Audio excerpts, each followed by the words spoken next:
Hello दोस्तों, स्वागत है आपका अपना YouTube channel Sunil sir educational में।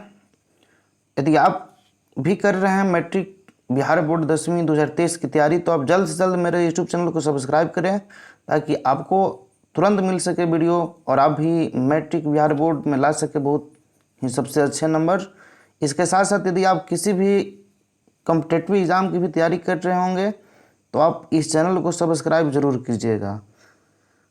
दोस्तों, हम आप लोगों को बताने जा रहे हैं आज नियंत्रण और समन्वय। बायोलॉजी का एक चैप्टर है नियंत्रण और समन्वय।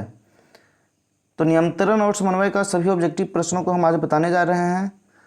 सबसे पहला क्वेश्चन है, हार्मोन स्रावित होता है कहाँ से? हार्मोन किससे स्रावित होता है?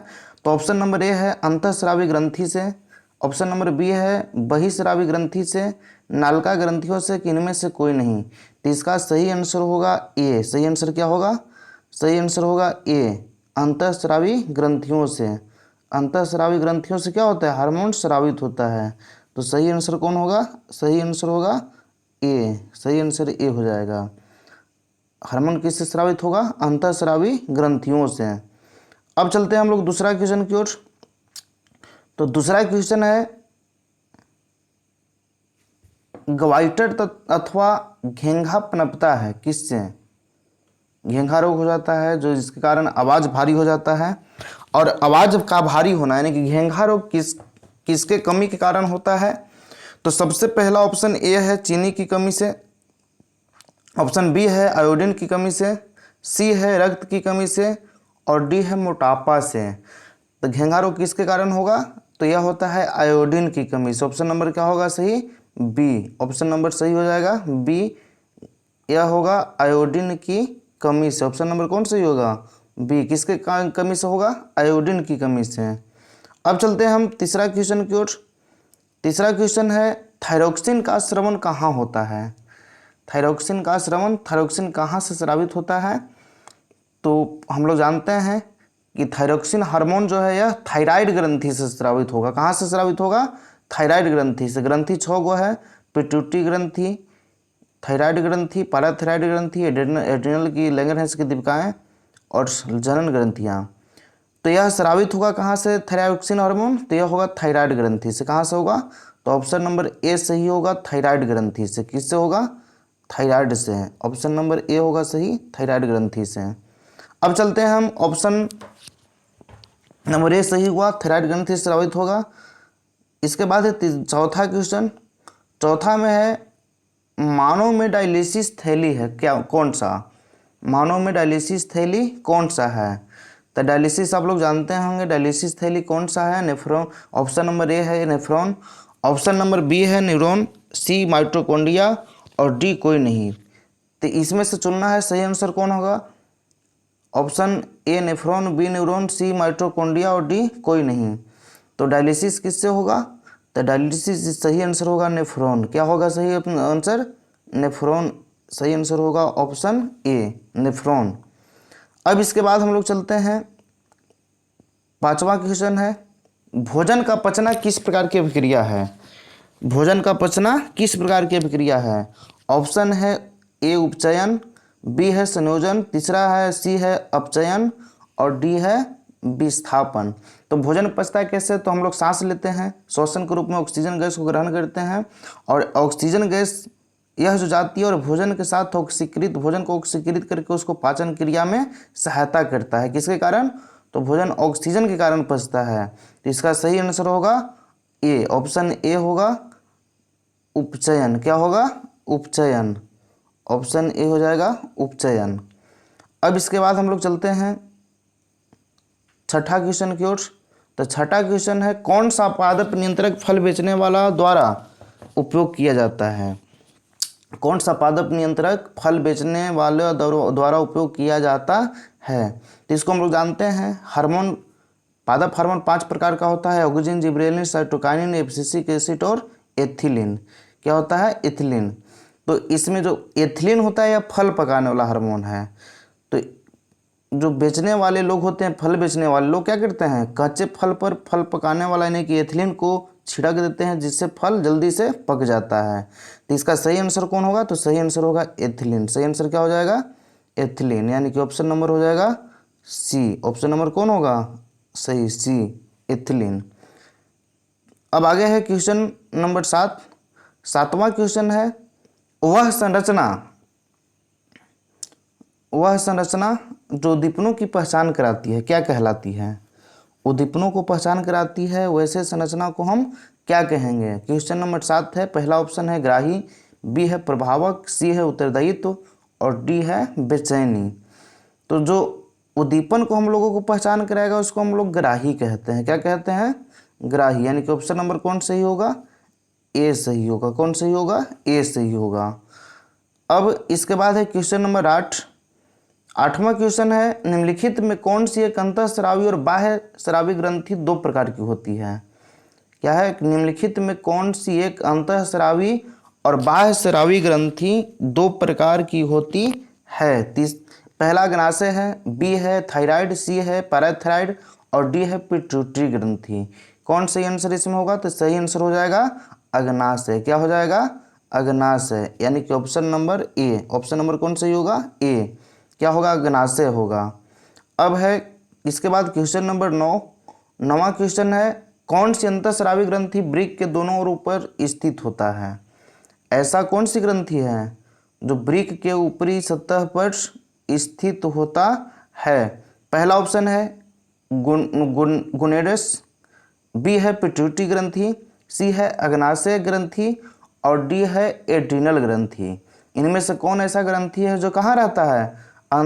वृक्क के ऊपरी सतह पर रहता है। तो इसमें सही आंसर कौन होगा? तो सही आंसर को चुनना है।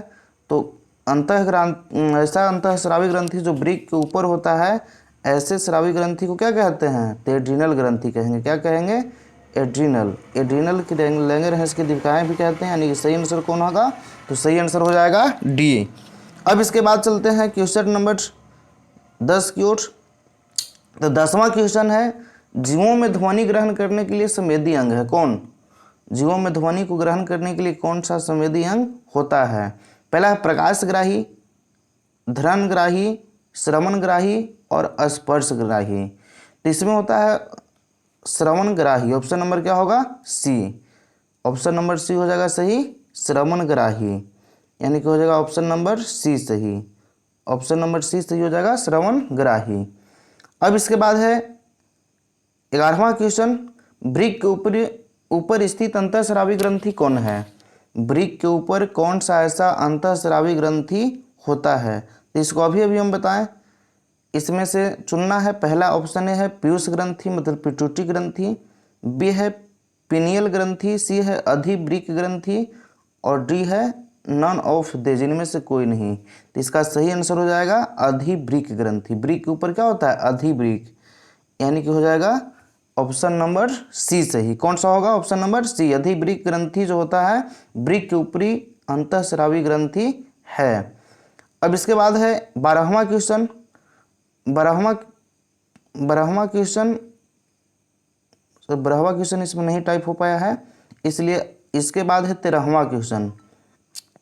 अधिकतर पादप नियंत्रक उत्पन्न होते हैं कहाँ से? अधिकतर पादप नियंत्रक जो होते हैं कहाँ से उत्पन्न होते हैं? तो पहला है बढ़ते तने के अग्रभाग पर, बढ़ती जड़ के अग्रभाग पर, फ्लोएम की संवहनी नालिकाओं पर, ए और बी दोनों पर, कि इनमें ये चारों में से कोई एक ऑप्शन चुनना है। सही आंसर क्या होगा? अधिकतर पादप नियंत्रक जो होते हैं कहाँ से उत्पन्न होते हैं? तो इसका सही आंसर हो जाएगा डी और बी दोनों। डी और बी, ए और बी दोनों। डी हो जाएगा सही आंसर, ए और बी दोनों। कौन होगा? ए और बी दोनों। सही आंसर हो जाएगा ए और बी दोनों। अब इसके बाद हम लोग चलते हैं 14वां क्वेश्चन की ओर। तो 14वां क्वेश्चन है, बीज रहित फलों के बनने को क्या कहते हैं? बीज रहित फलों के बनने को क्या कहते हैं? तो बीज रहित फलों के बनने को क्या कहेंगे? वैसे फल जिसमें बीज नहीं होता उसको क्या कहा जाएगा? तो सही आंसर होगा अग्र प्रभाविता, अप्रभाविकता। अग्र प्रभाविकता, यानी कि ऑप्शन नंबर क्या हो जाएगा? सी सही हो जाएगा। ऑप्शन नंबर होगा सही सी, अग्र प्रभाविता। अब इसके बाद है क्वेश्चन नंबर 15। 15 है निम्नलिखित में कौन सा पादप हार्मोन है। इसको पहचानना है कि कौन सा पादप हार्मोन है, जिसमें सबसे पहला है इंसुलिन, बी है थायरोक्सिन, सी है एस्ट्रोजेंस और डी है साइटोकाइनिन। तो आप लोग पादप हार्मोन पढ़े होंगे, 5 को होता है, oxygen, gibberellin, cytokinin, abscisic acid और एथिलीन। तो सही आंसर हो जाएगा डी। सही आंसर कौन होगा, डी, यानी कि सही आंसर हो जाएगा डी। सही आंसर हो जाएगा कौन, डी, साइटोकाइनिन। सही आंसर डी हो गया, साइटोकाइनिन। अब इसके बाद अगला क्वेश्चन है 17वां, दो तंत्रिका कोशिकाओं के मध्य, दो तंत्रिका कोशिकाओं के मध्य खाली स्थान को क्या कहते हैं। दो तंत्रिका कोशिकाओं के मध्य खाली स्थान को क्या कहते हैं। पहला दुमिका, दूसरा है बी है सिनेप्टिक दरार यानी कि सिनेप्स जिसको कहते हैं, सी है एक्सॉन और डी है आवेग। तो दो तंत्रिकाओं कोशिकाओं के मध्य खाली स्थान को क्या कहते हैं, तो इसको कहा जाता है सिनेप्स। सही आंसर कौन होगा, बी। सही आंसर बी होगा, यानी कि क्या हो जाएगा, सिनेप्स। सही आंसर हो जाएगा ऑप्शन नंबर बी। सही आंसर हो जाएगा सिनेप्स। अब इसके बाद आप लोगों के सामने होगा 18वां क्वेश्चन, मस्तिष्क उत्तरदायी है सोचने के लिए, हृदय कंपन के लिए, शरीर का संतुलन बनाने के लिए कि उपयुक्त सभी। मस्तिष्क किसके लिए उत्तरदायी है, तो इसमें सही आंसर सब होना चाहिए, सभी होगा इनमें से सभी, क्योंकि मनुष्य जो है सभी क्रियाओं को करता है। मनुष्य का जो मस्तिष्क है यह सोचने के लिए भी उत्तरदायी है, हृदय संस्पंदन के लिए भी उत्तरदायी है, शरीर संतुलन बनाने के लिए भी उत्तरदायी है, इसलिए इसमें क्या होगा सही आंसर, उपयुक्त सभी। अब इसके बाद है क्वेश्चन नंबर 19 है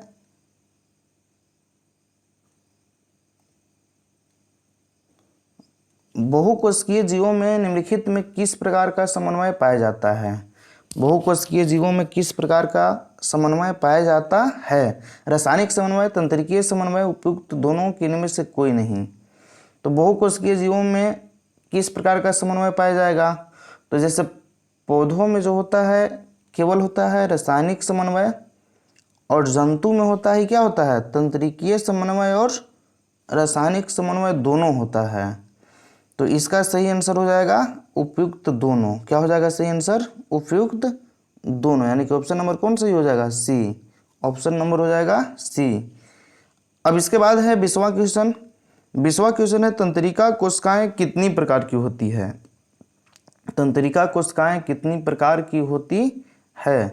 तंत्रिका कोशिका कितने प्रकार का होगा, तो इसकी सही आंसर हो जाएगा 3 प्रकार का। कई प्रकार का तंत्रिका कोशिका होगा, ऑप्शन नंबर सी होगा सही, 3 प्रकार का। अब इसके बाद है क्वेश्चन नंबर 21। क्वेश्चन नंबर है 21 है प्रतिवर्ती चाप कहाँ बनते हैं। प्रतिवर्ती चाप कहाँ बनते हैं। ए ऑप्शन है मेरुरज्जु, बी ऑप्शन है मस्तिष्क, सी है पेशी ऊतक, डी है इनमें से कोई नहीं। तो प्रतिवर्ती चाप कहाँ बनेगा, तो यह बनता है पेशी ऊतक, मेरुरज्जु में। यह बनता है कहाँ, मेरुरज्जु में, यानी कि सही आंसर जो होगा ऑप्शन नंबर ए होगा कहाँ, मेरुरज्जु। दोस्तों यदि वीडियो आप लोगों को अच्छा लग रहा होगा तो इस चैनल को सब्सक्राइब जरूर कीजिएगा, और यदि आप 10वीं की एग्ज़ाम की तैयारी कर रहे होंगे तो आपके लिए यह बहुत ही अमृत के समान कार्य करेगा। इसलिए आप इस चैनल को बहुत जल्द तुरंत सब्सक्राइब कर लीजिए, और आगे दोस्तों को भी शेयर कीजिए, कमेंट कीजिए, और ताकि आपको भी बहुत अच्छे वीडियो इसी प्रकार से मिल सके और आप भी मैट्रिक 10वीं 2023 के एग्ज़ाम बोर्ड में सबसे बेहतर रिजल्ट लाएं और आप भी एक कामयाब व्यक्ति बन सकें। इसके साथ साथ यदि जनरल कंपटीशन या किसी भी प्रतियोगिता परीक्षा की भी तैयारी कर रहे होंगे तो आप इस वीडियो को ज़रूर देख सकते हैं। इस चैनल को सब्सक्राइब कर लीजिए, और सब्सक्राइब करने के बाद आपको मिलेगी ऐसे ही वीडियो, और किसी भी एग्ज़ाम में ऐसे प्रश्न अब कभी नहीं छूट पाएगा। अब इसके बाद है 22वां क्वेश्चन की ओर चलते हैं। तो 22वां क्वेश्चन है शरीर की प्रधान नियंत्रक ग्रंथि किसे कहा जाता है। शरीर की प्रधान नियंत्रक ग्रंथि किसे कहा जाता है। तो ऑप्शन नंबर ए है जनन ग्रंथि, बी है पीयूष ग्रंथि, थायराइड ग्रंथि, और डी है इनमें से कोई नहीं। तो प्रधान ग्रंथि नियंत्रक किसको कहेंगे, तो इसको पिट्यूटरी ग्रंथि यानी कि पीयूष ग्रंथि को कहा जाता है। किससे कहा जाता है, पिट्यूटरी ग्रंथि या पीयूष ग्रंथि, यानी कि ऑप्शन नंबर कौन सही होगा, तो ऑप्शन नंबर हो जाएगा बी सही, कौन, पीयूष ग्रंथि। अब इसके बाद है 23वां क्वेश्चन। तो 23वां क्वेश्चन है अंतःस्रावी ग्रंथियां होती है कैसी, नालिका विहीन, नालिका युक्त, दोनों के इनमें से कोई नहीं। तो अंतःस्रावी ग्रंथियां नालिका विहीन होती है। क्या होती है? नालिका विहीन, यानी कि ऑप्शन नंबर क्या होगा? ए सही होगा। कौन सा होगा? ए, नालिका विहीन।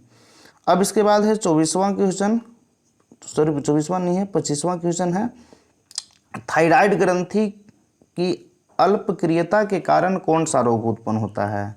थायराइड ग्रंथि की अल्पक्रियता, तो आप लोग जानते हैं कि थायराइड ग्रंथि से थायरोक्सिन हार्मोन स्रावित होता है और इससे ये सभी होगा। क्या होगा? ये सभी, और टुकवामनता भी होगा, और टू अल्पक्रियता भी होगा, मिक्सडीमा भी होगा, ये सभी होगा सही आंसर।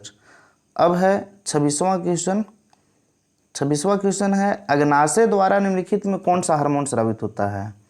ऑप्शन नंबर ए है इंसुलिन, बी है ग्लूकोगॉन्स, और सी है दोनों, डी है इनमें से कोई नहीं। तो अग्नाशय द्वारा क्या स्रावित होगा? तो स्रावित होगा दोनों, इंसुलिन भी स्रावित होगा और ग्लूकोगॉन भी होगा, यानी कि कौन सही हो जाएगा? ऑप्शन नंबर सी सही हो जाएगा।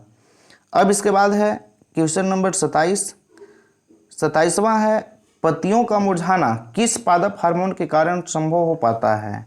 पत्तियां किस पादप हार्मोन के कारण मुरझाएगा?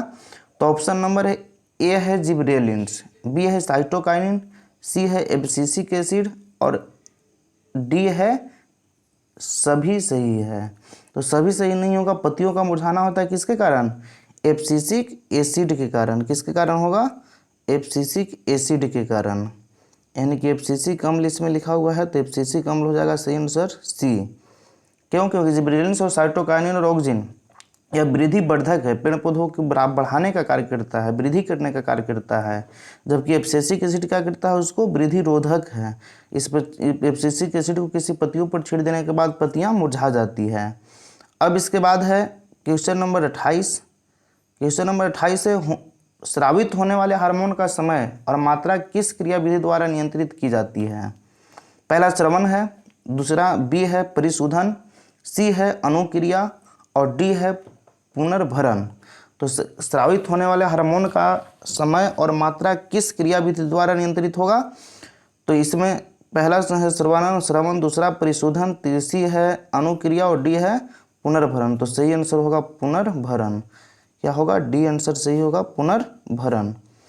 अब इसके बाद है क्वेश्चन नंबर 29। जड़ का अधोगामी वृद्धि है प्रकाश अनुवर्तन, पहला ए, बी है गुरुत्वानुवर्तन, सी है जलानुवर्तन, और डी है रसानुवर्तन। यह कैसी गति होती है? गति है। प्रकाश अनुवर्तन प्रकाश की ओर गति करती है, गुरुत्वानुवर्तन पृथ्वी के गुरुत्वाकर्षण बल की ओर जड़ें गति करती है, जलानुवर्तन मतलब जिधर से पौधों को जल मिलता है उधर की ओर गति करता है, और डी है रसायनुवर्तन। तो इनमें से जड़ का अधोगामी वृद्धि कौन किधर होगा? जड़ मतलब आधा की ओर वृद्धि करेगा किधर? तो जल की ओर होता है। किसकी ओर होगा? किसकी ओर होगा? गुरुत्वानुवर्तन की ओर होगा। सही आंसर कौन होगा? तो सही आंसर हो जाएगा बी। किधर होगा? गुरुत्वानुवर्तन की ओर, यानी कि पृथ्वी का गुरुत्वाकर्षण बल के कारण जड़ें क्या होती है?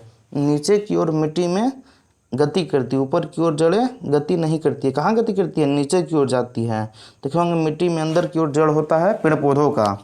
अब इसके बाद है आगे अगला क्वेश्चन है 30वां, पोन्स मेडुला और अनुमस्तिष्क किसका हिस्सा है? अग्र मस्तिष्क का है कि बी है मध्य मस्तिष्क का है कि सी पश्च मस्तिष्क का है कि डी है प्रम मस्तिष्क का?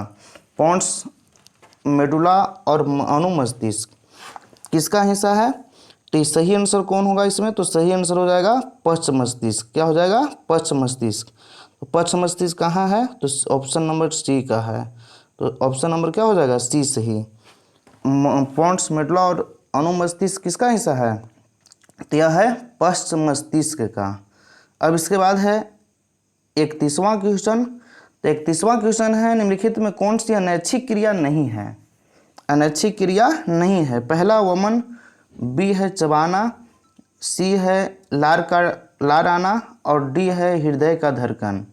अनैच्छिक क्रिया कौन नहीं है? तो इसमें क्या है? सही आंसर कौन होगा? तो सही आंसर होगा चबाना। क्या होगा? चबाना। मन होगा तो चबाएंगे और नहीं मन होगा तो नहीं चबाएंगे। यानी चबाना कैसा है? ऐच्छिक क्रिया है, तो अनैच्छिक क्रिया नहीं होगा। अब इसके बाद है ऑटो ग्रंथि को थायरॉक्सिन हार्मोन बनाने के लिए क्या आवश्यक है? सोडियम आवश्यक है, क्लोरीन आवश्यक है, फास्फोरस आवश्यक है कि इनमें से सभी आवश्यक है? ऑटो ग्रंथि को थायरॉक्सिन हार्मोन बनाने के लिए क्या चाहिए? तो इसके लिए सही आंसर होगा सोडियम। क्या सही होगा? सोडियम। यानी कि ऑप्शन नंबर ए सही हो जाएगा, सोडियम चाहिए। अब इसके बाद है मस्तिष्क का कौन सा भाग शरीर की स्थिति तथा संतुलन का अनुरक्षण करता है? मस्तिष्क का कौन सा भाग शरीर की स्थिति तथा संतुलन का अनुरक्षण करता है? अग्रभाग ए ऑप्शन है, बी है मस्तिष्क, मध्य मस्तिष्क, सी है अनुमस्तिष्क और डी है इनमें से कोई नहीं। डी क्या है? इनमें से कोई नहीं। तो मस्तिष्क का कौन सा ऐसा भाग है जो शरीर की स्थिति तथा संतुलन का अनुरक्षण करता है? तो सही आंसर हो जाएगा अनुमस्तिष्क। क्या हो जाएगा? अनुमस्तिष्क। यानी कि ऑप्शन नंबर कौन होगा? सी सही। अनुमस्तिष्क का एक और नाम है सेरिबेलम। इसको क्या कहते हैं? सेरिबेलम। अब है 34वां क्वेश्चन। पादप हार्मोन साइटोकाइनिन सहायक है किसमें? साइटोकाइनिन किसमें है? प्रोह के अग्रभाग की लंबाई में वृद्धि के लिए, तने के वृद्धि के लिए, पादप का प्रकाश की ओर मुड़ने के लिए, किनमें से सभी? पादप हार्मोन साइटोकाइनिन किसमें सहायक होता है? तो ये होगा ऑप्शन नंबर ए सही, प्रोह के अग्रभाग की लंबाई वृद्धि में सहायक होता है। ऑप्शन नंबर कौन सही होगा? तो ए सही होगा। कौन होगा सही? तो ऑप्शन नंबर सही होगा ए। ऑप्शन नंबर सही होगा ए। अब इसके बाद आगे हम लोग चलते हैं 35वां क्वेश्चन की ओर। तो अनुकुंचन गति किस पौधों पर प्रमाणित की जाती है? अनुकुंचन गति किस पौधों पर प्रमाणित की जाती है? पहला है छुई मुई पर, बी है धृत कुमारी पर, डी है कैंडुला पर, कैकट्स पर, डी है। तो कौन सही आंसर होगा? अनुकुंचन गति किस पौधों पर प्रमाणित की जाती है? तो सही आंसर होगा इसका छुई मुई। छुई मुई की पत्तियों को आप लोग देखे होंगे कि जैसे ही हम लोग छूते हैं तो छुई मुई की पत्तियां क्या हो जाती है? मुरझा जाती है, जिसको कहते हैं लजौनी घास। देहाती भाषा में हम लोग क्या कहते हैं? लजौनी घास के नाम से जानते हैं। जैसे ही पत्तियों को छूते हैं तो उसकी पत्तियां जो होती है सिकुड़ जाती है, यानी कि उसमें गति उत्पन्न हो जाती है, जिसको हम अनुकुंचन गति के नाम से जानते हैं। यानी कि ऑप्शन नंबर कौन सही होगा? ऑप्शन नंबर सही होगा ए, छुई मुई पर। अब इसके बाद है क्वेश्चन नंबर 36। वृक्क किस तंत्र का भाग है? पाचन तंत्र का, परिसंचरण तंत्र का, उत्सर्जन का या श्वसन का? तो वृक्क से क्या होता है? उत्सर्जन होता है। तो किसका होगा ये? सही आंसर होगा सी, यानी कि होगा उत्सर्जन का। किसका होगा? सही ऑप्शन सी। किसका होगा? उत्सर्जन तंत्र का। अब इसके बाद 37वां क्वेश्चन है। इंसुलिन की कमी के कारण कौन सा रोग होगा? एड्स होगा, बेरी होगा, घेंघा रोग होगा, मधुमेह होगा? तो इंसुलिन के कमी कारण कौन सा रोग होता है? तो होता है मधुमेह रोग। मधुमेह रोग, जिसको हम लोग देहाती भाषा में कहते हैं चिनिया रोग। क्या कहते हैं? चिनिया रोग। यह इंसुलिन की कमी के कारण होता है और चीनी अधिक खाने से होता है। चीनी जब अधिक खाने से इंसुलिन की स्राव कम हो जाती है, जिसके कारण मधुमेह नामक रोग उत्पन्न हो जाता है। अब इसके बाद है क्वेश्चन नंबर 38। 38 है खोपड़ी के अग्र सिरे पर स्थित न्यूरॉन को शरीर के विभिन्न भागों में से प्राप्त होता है। खोपड़ी के अग्र सिरे पर स्थित न्यूरॉन को शरीर के विभिन्न भागों से क्या प्राप्त होता है? जल प्राप्त होगा, खून प्राप्त होगा, संकेत प्राप्त होगा, वायु प्राप्त होगा? क्या प्राप्त होगा? खोपड़ी के अग्र भाग पर स्थित न्यूरॉन को शरीर के विभिन्न भागों से संकेत प्राप्त होगा। क्या प्राप्त होगा? संकेत प्राप्त होगा। मतलब शरीर के विभिन्न भागों से आवेगों का चलन होता है, और यही जो आवेग का चलन है यानी कि संकेत के रूप में यह मस्तिष्क को प्राप्त होता है, और मस्तिष्क उसके अनुसार विश्लेषण करके उचित क्रिया शरीर के विभिन्न अंगों से करवाती है और नियंत्रण समन्वय भी करती है। अब इसके बाद है क्वेश्चन नंबर 39। 39 क्वेश्चन है ऑटो ग्रंथि को थायरॉक्सिन हार्मोन बनाने के लिए क्या आवश्यक है? O2 ग्रंथि को थायरोक्सिन हार्मोन बनाने के लिए क्या आवश्यक है? तो क्या होगा, थायरोक्सिन हार्मोन किसके कमी के कारण होता है? आयोडीन की कमी के कारण। तो सही आंसर कौन हो जाएगा? आयोडीन। सही आंसर कौन होगा? डी। ऑप्शन नंबर क्या होगा? डी। सही आंसर हो गया आयोडीन। अब इसके बाद है लिंडिंग कोशिकाएं कहाँ पाई जाती हैं? ऑप्शन नंबर ए है वृषण में, सी है पीयूष ग्रंथि में, डी है अर्धनाशय में, और डी है प्राओटू ग्रंथि में। लिंडिंग कोशिकाएं कहाँ पाई जाएगी? तो सही आंसर होगा वृषण में। कहाँ सही आंसर होगा? वृषण में। यानी कि ऑप्शन नंबर क्या होगा सही? ए हो जाएगा सही। अब इसके बाद है क्वेश्चन नंबर 41। 41वां क्वेश्चन की ओर चलते हैं। तो 41वां क्वेश्चन है ऑक्सीजन पादप हार्मोन पौधों की किस क्रिया में सहायक होता है? ऑक्सीजन जो है, यह जो पादप हार्मोन यानी कि हार्मोन पहला है ऑक्सीजन, यह पादप हार्मोन पौधों की किस क्रिया में सहायक होता है? वृद्धि में, श्वसन में, भोजन में कि जनन में? तो यह वृद्धि में सहायक होता है। जैसे आप लोग देखे होंगे कि पौधे के तना को काट दी जाती है, तो तना जैसे ही काटते हैं तो फिर से उसमें पार्श्व वृद्धि हो जाती है, मतलब बगल से शाखा निकलेगा और बगल से शाखा निकल करके बढ़ना स्टार्ट कर देता है। यानी कि क्या हो जाएगा सही आंसर? तो सही आंसर हो जाएगा वृद्धि में। किस में होगा सहायक? वृद्धि में। अब इसके बाद है अगला क्वेश्चन, तंत्रिका तंत्र का भाग कौन है? तंत्रिका तंत्र का भाग है कौन? मस्तिष्क, रीढ़, रज्जु, इनमें से सभी? तो इनमें से सही आंसर होना सभी। इनमें से क्या होगा? सही आंसर सभी। यानी कि ऑप्शन नंबर क्या हो जाएगा? डी सही। मस्तिष्क भी भाग है, रीढ़ की भी है, रज्जु भी क्या है? तंत्रिका तंत्र का ही भाग है। अब इसके बाद है एस्ट्रोजेंस, प्रोजेस्टेरोन, रिलैक्सिन, ये सभी हार्मोन कहाँ से स्रावित होगा? एस्ट्रोजन, प्रोजेस्टेरोन और रिलैक्सिन हार्मोन, यह हार्मोन कहाँ से स्रावित होगा? तंडाशय से कि वृषण से कि एड्रिनल ग्रंथि से कि अग्नाशय से? एस्ट्रोजन, प्रोजेस्टेरोन और रिलैक्सिन हार्मोन कहाँ से स्रावित होता है? तो कहाँ से स्रावित होगा? तो यह स्रावित होगा, सही आंसर होगा अंडाशय से, क्योंकि स्त्रियों में यह स्रावित होता है। बच्चे जब गर्भाशय में भ्रूण का विकास होने लगता है तो उसी समय यह हार्मोन एस्ट्रोजेंस और प्रोजेस्टेरोन का स्राव होता है। यानी कि सही आंसर क्या हो जाएगा? अंडाशय। क्या हो जाएगा सही आंसर? अंडाशय से। अब इसके बाद है क्वेश्चन नंबर 44। इनमें से कौन मादा जनन हार्मोन है? इनमें से कौन मादा जनन हार्मोन है? यानी कि मादा को, बच्चे को जनने में कौन सा हार्मोन सहायता करता है? प्रोजेस्टेरोन, एस्ट्रोजेंस, एस्ट्रियोल, इनमें से सभी? तो इनमें से क्या हो जाएगा? इनमें से सभी सही आंसर हो जाएगा। इनमें से क्या हो जाएगा? सही आंसर सभी। यानी कि ऑप्शन नंबर कौन सही होगा? ऑप्शन नंबर सही होगा डी। इनमें से सभी जो है, प्रोजेस्टेरोन भी सहायता करता है, एस्ट्रोजेंस भी स्रावित होता है और एस्ट्रियोल भी स्रावित होता है मादा के बच्चे जनने के समय। अब इसके बाद है कुछ जानवर जुगली करते हैं। जुगली मतलब बताया, देखे होंगे गाय भैंस को बैठ करके भोजन खाने के बाद बैठ करके, जिसको हम लोग देहाती भाषा में कहते हैं पागुर करना। स्वास्थ्य के लिए, भोजन के पाचन के लिए, कि दूध बनाने के लिए, कि इनमें से कोई नहीं? तो करते हैं जुगली किस लिए? भोजन के पाचन के लिए। क्या होगा सही आंसर? भोजन के पाचन के लिए, जिसको हम लोग देहाती भाषा में पागुर करना कहते हैं। तो सही आंसर क्या हो जाएगा? भोजन का पाचन। ऑप्शन नंबर क्या होगा? बी सही। ऑप्शन नंबर कौन सही होगा? बी, भोजन का पाचन। अब इसके बाद है क्वेश्चन नंबर 46। तो क्वेश्चन नंबर 46 है रुधिर दाब तथा हृदय स्पंदन किस हार्मोन के द्वारा बढ़ता है? प्रोजेस्टेरोन के द्वारा, एस्ट्रोजेंस के द्वारा, एड्रिनल के द्वारा कि रिलैक्सिन के द्वारा? रक्त का दाब तथा हृदय स्पंदन किस हार्मोन के द्वारा बढ़ता है? तो सही आंसर क्या होगा? एड्रिनल के द्वारा। किसके द्वारा होगा? एड्रिनल के द्वारा। ऑप्शन नंबर कौन सी होगा? सी। ऑप्शन नंबर सी हो जाएगा सही, एड्रिनल के द्वारा। अब इसके बाद क्वेश्चन नंबर है 47। क्वेश्चन नंबर है 47। हमारे शरीर में विभिन्न जैविक क्रियाओं का नियंत्रण होता है कैसे? तंत्रिका द्वारा, रसायनों द्वारा, तंत्रिकीय एवं रसायनों द्वारा, कि इनमें से कोई नहीं? हमारे शरीर में दोनों के द्वारा होता है, तंत्रिकीय द्वारा भी और रसायनों के द्वारा भी। तो सही आंसर हो जाएगा सी।